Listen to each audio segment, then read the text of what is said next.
Hello students, exercise 5E के question number 15 को आज हम लोग सॉल्व करेंगे। क्वेश्चन पे जंप करने से पहले थोड़ा सा बेसिक्स देख लेते हैं। फ्रैक्शन किसको बोलते हैं? जब भी कुछ भी इस तरीके से लिखा हो 7/8, 9/10, 12/13, कुछ भी इस तरीके से अपॉन में लिखा हो वो फ्रैक्शन होता है। अपॉन के ऊपर वाली टर्म को न्यूमरेटर बोलते हैं, अपॉन के नीचे जो टर्म होती है उसको डिनोमिनेटर बोलते हैं। अब फ्रैक्शन के कुछ टाइप्स होते हैं। प्रॉपर फ्रैक्शन किसको बोलते हैं? जब भी न्यूमरेटर डिनोमिनेटर से छोटा हो, जब भी न्यूमरेटर डिनोमिनेटर से छोटा हो वो प्रॉपर फ्रैक्शन होता है। जब न्यूमरेटर डिनोमिनेटर से बड़ा हो, जब न्यूमरेटर डिनोमिनेटर से बड़ा हो तो इम्प्रॉपर फ्रैक्शन होता है। मिक्स्ड फ्रैक्शन किसको बोलते हैं? एक होल नंबर और एक प्रॉपर फ्रैक्शन जब आपस में मिलते हैं, एक होल नंबर और एक प्रॉपर फ्रैक्शन जब आपस में मिलते हैं तो मिक्स्ड फ्रैक्शन कहलाता है। होल नंबर किसको बोलते हैं? जो ज़ीरो से स्टार्ट हो, यही बात ध्यान रखनी है। होल नंबर हमेशा ज़ीरो से स्टार्ट होता है। जो ज़ीरो से स्टार्ट हो 1 2 3 4 5 6 7 8 इस तरीके से, जिसका कोई एंड ही ना हो, वो होल नंबर्स होते हैं। प्राइम नंबर्स किसको बोलते हैं? ऐसा नंबर जो खुद से डिवाइड हो और 1 से डिवाइड हो, इसके अलावा किसी और से डिवाइड ना हो, वो प्राइम नंबर होता है। ऐसा नंबर जो खुद से डिवाइड हो और 1 से डिवाइड हो, इसके अलावा किसी और से डिवाइड ना हो, वो प्राइम नंबर होता है। जैसे 3 है, 3 को 3 से डिवाइड करूंगा तो रिमाइंडर क्या मिलेगा? 0। 3 को 1 से डिवाइड करूंगा तो रिमाइंडर क्या मिलेगा? 0। लेकिन अगर 3 को मैं 2 से डिवाइड करूंगा तो रिमाइंडर क्या मिलेगा? 1। तो कहने का मतलब ये है कि रिमाइंडर 0 आना चाहिए। क्या आना चाहिए? रिमाइंडर 0। आप ये जितने भी मैंने लिख रखे हैं नंबर्स, इनमें हमेशा खुद से और 1 से डिवाइड करने पर रिमाइंडर 0 ही मिलेगा। डिवाइड तो 3 2 से भी हो जाएगा लेकिन रिमाइंडर 0 नहीं आएगा उस केस में। तो प्राइम नंबर्स वो नंबर होते हैं जो खुद से डिवाइड हो और 1 से डिवाइड हो और रिमाइंडर इस केस में हमेशा 0 ही मिलेगा आपको। तो ये 2 से लेके एंडलेस तक होते हैं ये भी। अब हम अपनी प्रॉब्लम पे आते हैं। प्रॉब्लम ये है हमारी, ये तो ऑलरेडी सॉल्व है। इसके नीचे मैं 1 एज्यूम कर लेता हूँ। 1 एज्यूम करने पर क्या होगा? इससे कोई फ़र्क नहीं पड़ेगा, आपको भी कन्फ्यूज़न नहीं होगी और इस 2 को कोई फ़र्क नहीं पड़ेगा। क्यों नहीं पड़ेगा? क्योंकि अगर मैं 1 से 2 को डिवाइड करूँगा ना तो आंसर क्या मिलेगा? कोशेंट क्या आएगा हमारा? 2। तो इस कभी भी हम ना किसी भी नंबर के नीचे 1 एज्यूम कर सकते हैं। जैसे मैं 2 × 1 लिखूँ तो अगर मैं 2 से 1 की मल्टीप्लाई करूँ तो आंसर तो हमारा 2 ही आएगा ना। इससे क्या 2 को कोई फ़र्क पड़ा? नहीं पड़ा। किसी भी नंबर की आप 1 से मल्टीप्लाई करा दीजिए और किसी भी नंबर के अपॉन में आप 1 लिख दीजिए, यानी 1 से उस नंबर को डिवाइड करा दिए, आंसर हमेशा हमारा वही रहता है। इसलिए यहाँ पर कोई फ़र्क नहीं पड़ता। तो मैंने 1 एज्यूम कर लिया, इससे आपको आसानी होगी सवाल सॉल्व करने में। ये सॉल्व है। ये एक मिक्स्ड फ्रैक्शन है, ये भी एक मिक्स्ड फ्रैक्शन है। पहले मिक्स्ड फ्रैक्शन को सॉल्व कर लेते हैं। तो करते हैं। प्लस, हमेशा ध्यान रखना है जब भी इस तरीके की प्रॉब्लम हो बीच में प्लस माइनस का साइन हो। अभी तो ये मिक्स्ड फ्रैक्शन है, ये सॉल्व कर लेते हैं। कैसे सॉल्व करते हैं मिक्स्ड फ्रैक्शन? 8 की मल्टीप्लाई 1 से करा दूंगा। क्या करूंगा? 8 की मल्टीप्लाई 1 से, 8 1 जा 8 और उसमें 5 ऐड कर दूंगा। 8 + 5 अपॉन में जो था वो एज इट इज़ रहेगा, डिनोमीटर में जो था। बीच में प्लस का साइन है। 16 की मल्टीप्लाई 3 से करा दूंगा। 48 48 में 7 ऐड कर देंगे अपॉन में 16। अब ये तो ऑलरेडी सॉल्व है ही। बीच में प्लस का साइन, 3/4 बीच में प्लस का साइन। ये कितना हो गया? 8 और 5 13/8 बीच में प्लस का साइन है। 40 और 8 7 48 और 7 कितना हो गया? 55 55/16।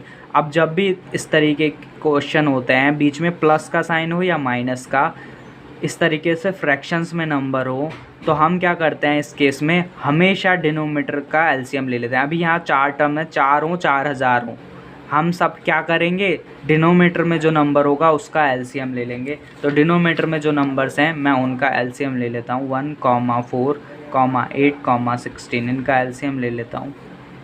कॉमा मैंने इसलिए लगाया क्योंकि ये सब प्लस से सेपरेट है, अलग अलग हैं। देखिए प्लस से 1 प्लस से 4 प्लस से 8 प्लस, सब सेपरेट अलग अलग टर्म्स है ना सारी। कर लेते हैं। तो जब तक सब में 1 नहीं आ जाता तब तक एलसीएम लेंगे हम हमेशा। हाँ, जब भी एलसीएम लेंगे प्राइम नंबर्स का यूज़ करेंगे। ध्यान रखनी है ये बात, जब भी एलसीएम लेंगे प्राइम नंबर्स का यूज़ करेंगे। कर लेते हैं। ये तो 1 है, ये तो ऑलरेडी सॉल्व है। 2 2 जा 4, 2 4 जा 8, 2 8 जा 16। फिर से करते हैं 2 से, ये तो 1 है ही। 2 1 जा 2, 2 2 जा 4, 2 4 जा 8। फिर से करते हैं। ये भी 1 है, ये भी 1 है। 2 1 जा 2, 2 2 जा 4। फिर से 2 से कर लेते हैं। 2 1 जा 2। तो अब ये जो आया इसको मल्टीप्लाई में लिख लेंगे, 2 multiply 2 multiply 2 multiply 2 is equal to 2 2 जा 4, अब 4 से 4 2 जा 8, अब 8 से 8 2 जा 16। तो हमारा एलसीएम जो आया वो कितना आया 16। तो डिनोमीटर के नंबर को किया था ना, तो डिनोमीटर में ही एलसीएम भी लिखेंगे 16।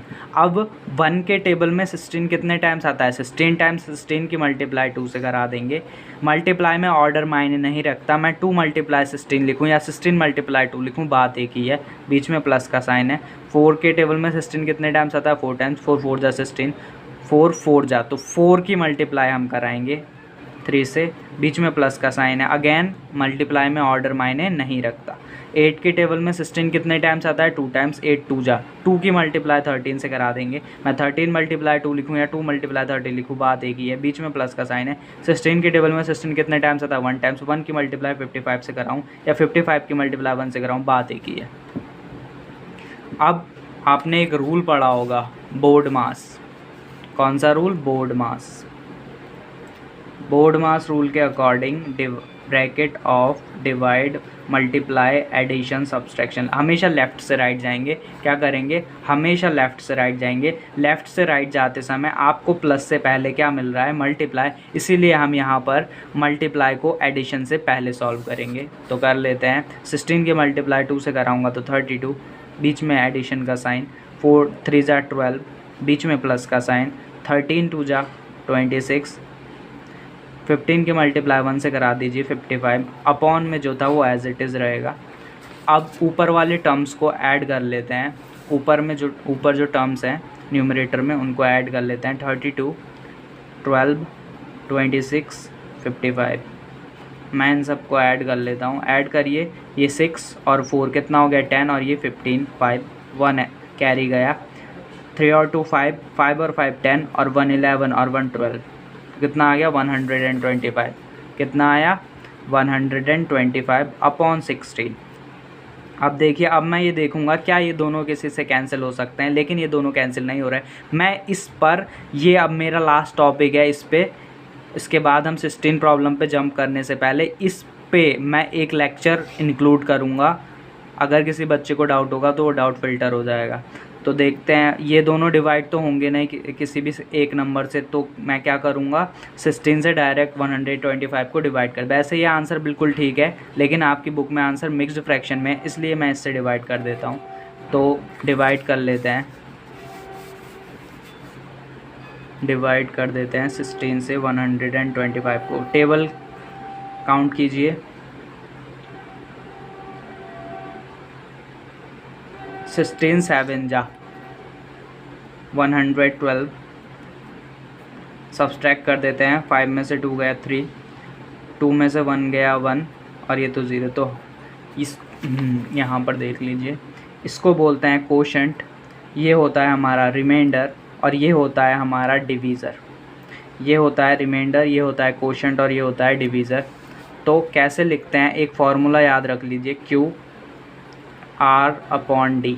इस फार्मूले के अकॉर्डिंग देखिए, डिनोमीटर जो होता है वो हमेशा एज इट इज़ रहेगा, जो डिनोमीटर होता है वो एज इट इज़ रहेगा, अपनी जगह पर ही रहेगा। जो हमारा ये आया था, जो हमारा कोशेंट आया था वो एक होल नंबर बन जाएगा, जो कोशेंट आया था वो एक होल नंबर बन जाएगा, और जो रिमाइंडर आया था ना वो हमारा न्यूमरेटर बन जाएगा। जो रिमाइंडर आया है वो न्यूमरेटर बन जाएगा। ये एक मिक्स्ड फ्रैक्शन बन चुका है। अगर आप इसको सॉल्व करेंगे तो आपको इम्प्रॉपर फ्रैक्शन मिल जाएगा। तो ये भी सही है, ये भी सही है। आप यहाँ तक छोड़ेंगे तो भी फुल मार्क्स मिलेंगे, यहाँ तक छोड़ेंगे तो भी फुल मार्क्स मिलेंगे। तो मिलते हैं नेक्स्ट लेक्चर में, अभी के लिए इतना ही, बाय बाय। ये हमारा कैलकुलेटर FSC लिखा हुआ है, ये आपको प्ले स्टोर पर मिल जाएगा। ओपन कर लेते हैं, अपनी प्रॉब्लम को इसमें डाल देते हैं। 2, आप 2/1 लिखें या 2 लिखें, बात एक ही है, कोई फ़र्क नहीं पड़ेगा। Plus 3/4 plus 1 5/8 plus 3 7/16। चलिए चेक कर लेते हैं, डेसिमल में ये आया मिक्स फ्रैक्शन में देखिए बिल्कुल सही है, और इम्प्रॉपर में देख लीजिए ये रहा, ठीक है, दोनों ही सही हैं। तो मिलते हैं नेक्स्ट वीडियो में। Okay bye bye.